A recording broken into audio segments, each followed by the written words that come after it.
ಇಂತಹ ಮಹಿಳೆಯರಿಂದ ಆ ಮನೆಗೆ ಅದೃಷ್ಟ ಬರುವುದಿಲ್ಲ.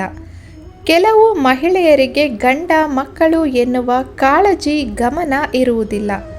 ಏನೋ ಒಂದು ತನಗೆ ತೋಚಿದ್ದು ಅಡುಗೆ ಮಾಡಿ ಟಿವಿ ಮೊಬೈಲ್ ನೋಡುತ್ತಾ ತಿನ್ನುವುದು ಮಲಗುವುದು ಇಷ್ಟರಲ್ಲೇ ಕಾಲ ಕಳೆಯುತ್ತಿರುತ್ತಾರೆ.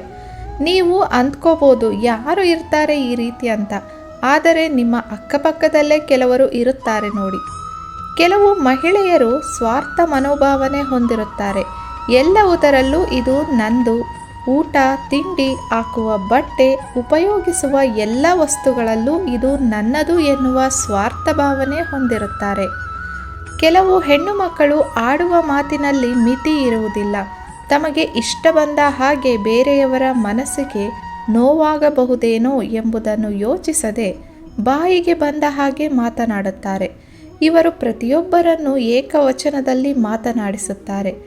ಗಂಡನಿಗೂ ಕೂಡ ಬೆಲೆ ಕೊಡುವುದಿಲ್ಲ. ಇತ್ತೀಚೆಗೆ ಸಾಮಾನ್ಯವಾಗಿ ಹಲವು ಹೆಣ್ಣು ಮಕ್ಕಳು ಗಂಡನನ್ನು ಬಾ ಹೋಗು ಎಂದು ಫ್ರೆಂಡ್ ರೀತಿಯಲ್ಲಿ ಮಾತನಾಡಿಸುತ್ತಾರೆ. ಅದು ನಿಜ. ಆದರೆ 10 ಜನರ ಮಧ್ಯದಲ್ಲಿ ಮಾತನಾಡಿಸುವ ರೀತಿ ಬೇರೆಯೇ ಇರುತ್ತದೆ. ಮನೆಗೆ ಯಾರು ಬಂದರೂ ಯಾರು ಹೋದರೂ, ಆಫೀಸ್ ಮುಗಿಸಿಕೊಂಡು ಗಂಡ ಮನೆಗೆ ಬಂದರೂ ಅವರ ಬಗ್ಗೆ ಯಾವುದೇ ಗಮನ ಇರುವುದಿಲ್ಲ. ಮಕ್ಕಳು ಸ್ಕೂಲ್ ಮುಗಿಸಿಕೊಂಡು ಮನೆಗೆ ಬಂದಿದ್ದಾರೆ, ಅವರ ಬಗ್ಗೆ ಗಮನ ಕೊಡಬೇಕು ಎನ್ನದೆ ಟಿವಿಯ ಮುಂದೆ ಕೂತು ಒಂದು ಸೀನ್ ಕೂಡ ಮಿಸ್ ಮಾಡದೆ ಸಂಪೂರ್ಣವಾಗಿ ಸೀರಿಯಲ್ ನೋಡುವುದರಲ್ಲಿ ಮುಳುಗಿರುತ್ತಾರೆ. ದೇವರ ಬಗ್ಗೆ ಯಾವುದೇ ಭಕ್ತಿ ಇರುವುದಿಲ್ಲ. ದೇವರ ಪೂಜೆ, ಹಬ್ಬ ಹರಿದಿನ, ಆಚಾರ ವಿಚಾರಗಳಲ್ಲಿ ಸಂಪೂರ್ಣವಾಗಿ ನಂಬಿಕೆಯನ್ನು ಕಳೆದುಕೊಂಡಿರುತ್ತಾರೆ. ಕಷ್ಟ ಸುಖದ ಅರಿವಿಲ್ಲದಿರುವುದು. ಗಂಡ ಕಷ್ಟಪಟ್ಟು ದುಡಿದರೂ ಹೆಂಡತಿಯ ಸಣ್ಣ ಪುಟ್ಟ ಆಸೆಗಳನ್ನು ಈಡೇರಿಸಲು ಪ್ರಯತ್ನ ಪಟ್ಟರೂ ಕೂಡ ತಾನು ತನ್ನ ತವರು ಮನೆಯಲ್ಲಿ ರಾಣಿಯ ಹಾಗೆ ಇದ್ದೆ, ಇಲ್ಲಿ ನನಗೆ ಆ ಸವಲತ್ತುಗಳು ಸಿಗುತ್ತಿಲ್ಲವೆಂದು ಗಂಡನನ್ನು ಹೀಯಾಳಿಸುವುದು. ಗಂಡನ ಪರಿಶ್ರಮವನ್ನು ಮೆಚ್ಚಿ ಆತನನ್ನು ಗೌರವಿಸದೇ ಇರುವುದು. ಮಲಗಲು ಹೇಳಲು ನಿಗದಿತ ಸಮಯವಿಲ್ಲ. ವಿದ್ಯುತ್, ನೀರು ಹೀಗೆ ಉಪಯೋಗಿಸುವ ವಸ್ತುಗಳಲ್ಲಿ ಯಾವುದೇ ಲಿಮಿಟ್ ಇಲ್ಲ.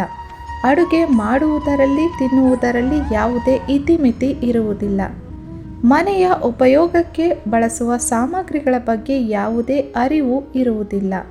ಈ ಸಾಮಗ್ರಿಗೆ ಹುಳ ಬೀಳಬಹುದು, ಕೊಳೆತು ಹೋಗಬಹುದು ಎಂದು ಗೊತ್ತಿಲ್ಲದೆ ಎಲ್ಲವನ್ನು ವೇಸ್ಟ್ ಮಾಡುತ್ತಾರೆ. ಹೆಣ್ಣು ಒಂದು ಮನೆಯ ಮಹಾಲಕ್ಷ್ಮಿ ಮತ್ತು ಸಂಸಾರದ ಕಣ್ಣು. ಅವಳಿಗೆ ತನ್ನ ಮನೆಯ ಅಥವಾ ಸಾಮಾನ್ಯವಾಗಿ ಎಲ್ಲ ವಿಚಾರಗಳ ಬಗ್ಗೆ ಸಾಕಷ್ಟು ತಿಳುವಳಿಕೆ, ಜ್ಞಾನ ಎಲ್ಲವೂ ಇರುತ್ತದೆ.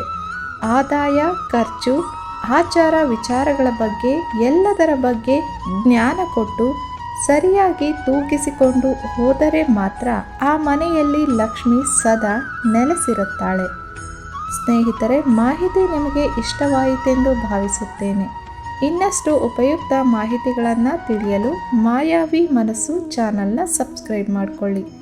ಕೇಳಿದ್ದಕ್ಕಾಗಿ ಧನ್ಯವಾದ.